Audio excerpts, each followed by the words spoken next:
By the middle of the 14th century, Portugal stood at the edge of both expansion and decay. King Alfonso IV ruled from Lisbon with a firm belief that divine favor protected his dynasty from the misfortunes that destroyed lesser houses. His reign was marked by political stability and a growing maritime trade that connected the Iberian ports with North Africa and the Mediterranean. Yet those same ships carried rats, fleas, and invisible diseases that thrived in the crowded streets of coastal cities. Sanitation was limited, food was stored in damp cellars, and the movement of goods made infection impossible to contain. The royal court functioned under the same illusion as the rest of Europe, that wealth could shield the body from decay. Physicians believed that noble blood resisted contamination and that sickness was a punishment reserved for sinners. Alfonso shared this faith. He ordered prayers and processions each month for the health of the kingdom but dismissed talk of contagion as superstition. When the first outbreak struck the nearby ports of Setúbal and Santarém, he demanded that trade continue, convinced that fear itself was the greater enemy. In the spring of 1347, the infection reached the palace not through armies or merchants but through a single rat that entered the royal quarters from the river warehouses below. The king's only surviving son, Prince Fernand, was bitten on the wrist while playing in the lower corridor of the residence. The injury seemed minor. Court physicians washed it with warm wine and declared there was no danger. Within a day the boy complained of pain and fever. Within 2 days he could no longer stand. Swelling appeared under his arms, his pulse grew weak, and his body temperature climbed far beyond what the healers could measure. The palace became a closed world of silence and panic. Alfonso summoned the best medical advisors from Coimbra and Évora. They applied leeches, burned aromatic herbs, and bled the child repeatedly, following the accepted medical theory that illness was caused by excess humors. Nothing changed. The swelling spread, the skin turned dark, and the smell of rot filled the chamber. Servants whispered that God had withdrawn his protection from the royal family. Priests read psalms through the night, while the queen refused to leave her son's side. When Prince Fernand died before the end of the week, the physicians left the palace in silence. The king's faith collapsed instantly. For days he remained alone in his private oratory, staring at the empty bed and the linen sheets stained with blackened blood. Witnesses wrote that he neither ate nor spoke. The court waited for an order of burial, but none came. Alfonso refused to allow the body to be moved, declaring that no grave could contain the soul of his son. What began as an accident of infection would become the obsession that defined the rest of his life. The death of Prince Fernand shattered the ceremonial rhythm of the Portuguese court. Royal mourning was supposed to follow a strict sequence of prayers, processions, and burial rites that reaffirmed divine order after loss. Alfonso IV broke every rule. He refused to deliver the body to the cathedral and forbade the monks from entering the royal residence. When the queen begged to prepare the funeral, the king dismissed her and ordered the doors of the chamber sealed. Servants were commanded to bring candles and fresh linen every morning, but no one was allowed to touch the corpse. What had been the prince's bedroom became a private sanctuary that only the king could enter. For several weeks the body remained inside the palace under heavy curtains that blocked sunlight. The heat of the spring season accelerated decay. Physicians warned that the smell was spreading through the corridors, yet Alfonso insisted that the air carried holiness, not corruption. He believed the body of his son retained divine essence, and that leaving it unburied would keep that essence near. The priests who attempted to argue were dismissed from court. Others stayed silent, convinced that confronting the king would endanger their positions or their lives. Word of the scandal spread quickly beyond Lisbon. Bishops from Évora and Porto wrote letters urging the king to comply with the canon law that required burial within 3 days. None were answered. Alfonso's decision placed him in quiet conflict with the church, yet no one dared to issue a formal censure. He remained God's anointed, and the clergy feared that open opposition would be seen as heresy against royal blood. The tension between throne and altar deepened with each passing day, creating an atmosphere where superstition replaced order. Within the palace, servants whispered that the child's spirit wandered the corridors at night, drawn by the candles his father kept burning beside the bed. Reports from the palace describe how Alfonso began to visit the chamber several times a day. He sat beside the bed for hours, touching the stiffened hands and whispering prayers.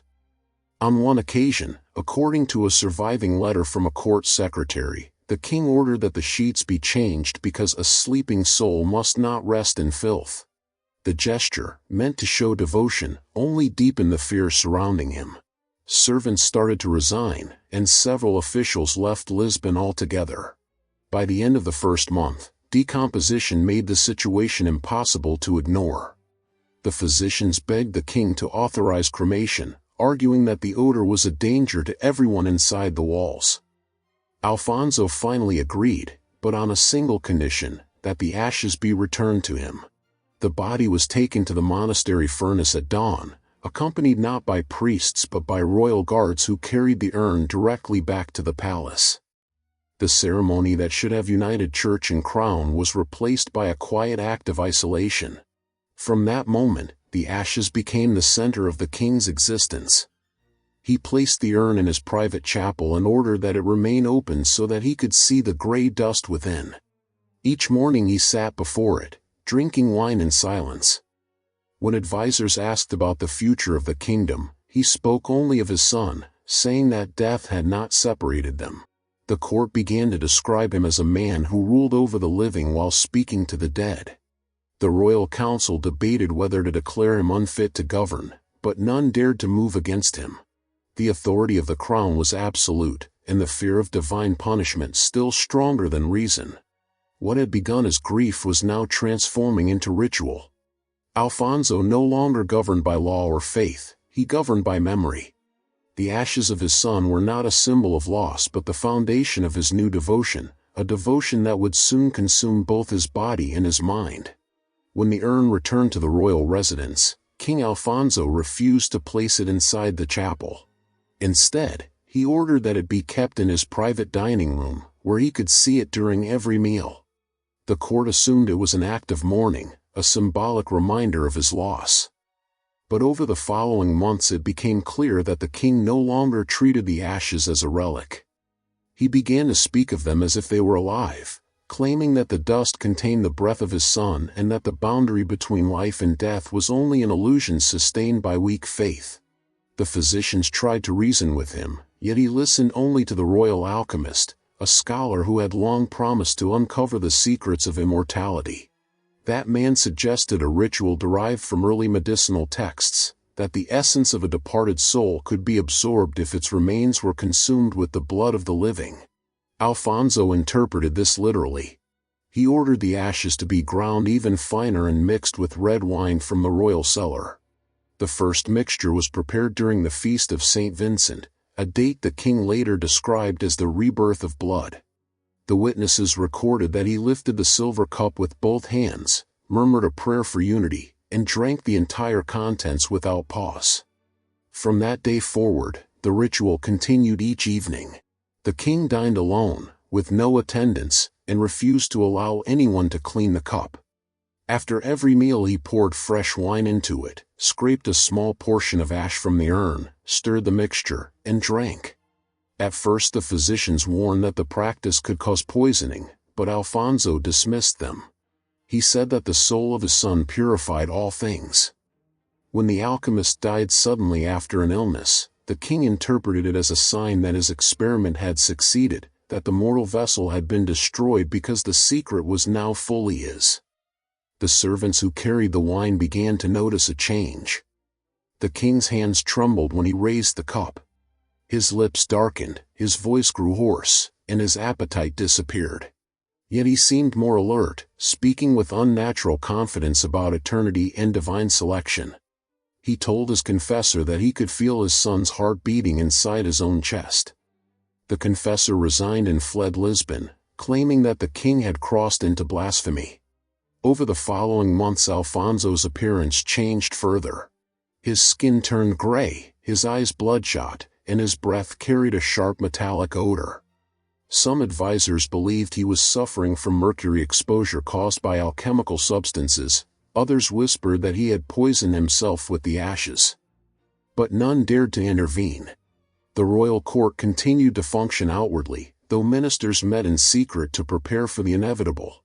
The kingdom was still ruled in his name, but the true center of power had shifted to a single object, the silver cup and the urn beside it. By the winter of 1348 the transformation was complete. Alfonso spoke rarely and slept even less. He spent nights alone in the candlelight, holding the cup and watching the dust sink into the wine.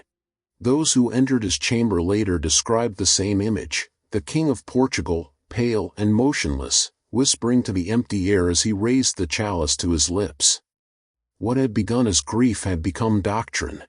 The act of drinking had turned from memory to worship, and every swallow brought him closer to the same death that had taken his son. By the beginning of 1349, King Alfonso's transformation had become impossible to conceal. The once orderly court of Lisbon was now a place of silence and avoidance. Ministers spoke to him from a distance, and physicians entered his chambers only when commanded. His body had begun to fail. The skin along his hands and neck had turned dark and fragile, splitting under the slightest pressure. Open sores appeared around his mouth, and his gums bled each time he drank from the silver cup. The smell of decay followed him through the halls. When the servants scrubbed the floors with vinegar and herbs to mask the odor, he forbade it, insisting that the scent was a sign of sanctification. In his mind, what others saw as disease was proof of divine contact. He claimed that the boundaries between his flesh and that of his son were dissolving, that pain was not punishment but the process of merging two souls. Priests who tried to correct him were dismissed, while those who stayed grew terrified of contradicting the crown. The king's confessor had fled months earlier, and no replacement could be found. Rumors spread across Lisbon that the monarch had turned his palace into a temple of corruption. Yet no one outside the court dared to intervene. Alfonso's authority remained absolute, and his madness was protected by the same divine fear that had once upheld his rule. The physical symptoms worsened. He developed persistent fever and severe swelling in his legs and joints. His physicians believed the illness was caused by contamination of the bloodstream, perhaps due to the ashes he consumed daily. They begged him to stop, but he refused every treatment, declaring that mortal medicine could not interfere with holy transformation. The alchemical books found in his study showed pages covered with wine stains and dark fingerprints, as if he had handled them during violent spasms. Meanwhile the court itself began to fragment. The queen retreated to the convent at Alcobaça, claiming illness. The council of nobles met secretly to discuss succession, aware that the kingdom could not endure a ruler who refused reason. Diplomats arriving from Castile described the king's voice as hoarse and broken, his appearance that of a man already half dead. He moved slowly, dragging one leg behind him, but his eyes remained fixed and feverish, filled with conviction that the infection in his body was the same sacred force that had once taken his son. In the spring of that year the palace chronicler recorded that the king stopped attending council meetings entirely. He spent his days in the chapel, surrounded by candles that burned continuously. He would sit for hours with the cup in his hands, muttering fragments of prayers and fragments of alchemical formulas. Servants often heard him speaking to someone unseen, calling his son by name, sometimes pleading, sometimes laughing softly. When they entered the room, he fell silent and returned to the cup as if nothing had happened. The disease advanced until even movement caused bleeding. His body swelled, his joints locked, and the ulcers on his legs opened into black wounds that oozed steadily. Still he continued the ritual. The wine was darker now, mixed with more ash than liquid. On several occasions he collapsed during the ceremony but forced himself upright to finish. The physicians no longer recorded his pulse, they simply observed and prayed. By midsummer, the court had ceased to function. Letters went unanswered, trade halted, and neighboring rulers sent envoys demanding proof that the king was still alive. None were admitted. Behind the palace gates, Alfonso remained in his chapel, convinced that his suffering was sacred. The line between faith and decomposition had disappeared, and what remained of the monarch was little more than a body devoted to its own decay. By the autumn of 1349, the royal palace of Lisbon had turned into a silent fortress. The gates were closed, the courtyards empty, and the city below watched for smoke from the chimneys to know if their king was still alive. Inside, Alfonso IV lay confined to his private chamber, surrounded by the same objects that had witnessed his decline, the urn of ashes, the silver cup, and a circle of candles that burned day and night. His body was swollen and ulcerated, his voice reduced to a whisper. The physicians no longer attempted to treat him. They wrote only brief notes describing a slow failure of the organs, skin disintegration, and a distinct odor of decay that no incense could mask. According to the final records of the royal scribe, the king demanded that the cup remain at his side at all times.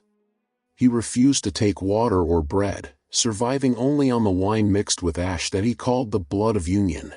When the fever grew unbearable, he ordered more candles, claiming that light repelled corruption. The servants obeyed in silence, fearing both the stench and the blasphemy.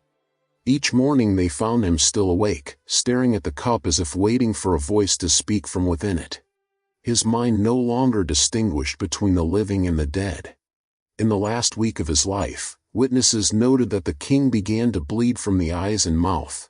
His skin tore at the joints, and the blackened ulcers along his legs emitted a thick fluid that stained the marble floors. Yet he continued the ritual. Even when he could no longer lift the cup, he ordered a servant to hold it to his lips. On the final night, he insisted on performing the ceremony alone. The guards outside the chapel heard him chanting in Latin, followed by the sound of the cup falling to the ground. When they entered, they found him slumped in the chair, eyes open, one hand gripping the edge of the table. The wine had spilled across the floor, leaving a dark stain that was said to remain visible for years. The death of Alfonso IV created a crisis that the kingdom barely survived. The council concealed the truth from the public, announcing only that the king had died of fever. The urn and the cup were sealed in his tomb at the monastery of Alcabaca, buried beside the remains of his son. Priests performed the burial rites in silence, avoiding any reference to the rumors that had spread among the servants.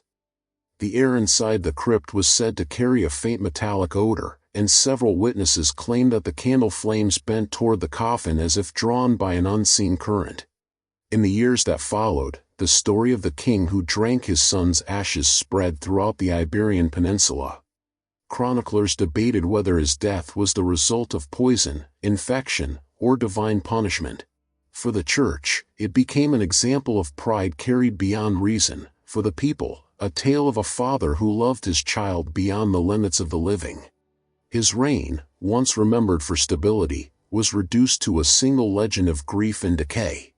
Historians would later describe it as the moment when faith turned inward and devoured itself, leaving behind only the silence of a kingdom that had watched its ruler dissolve in his own devotion.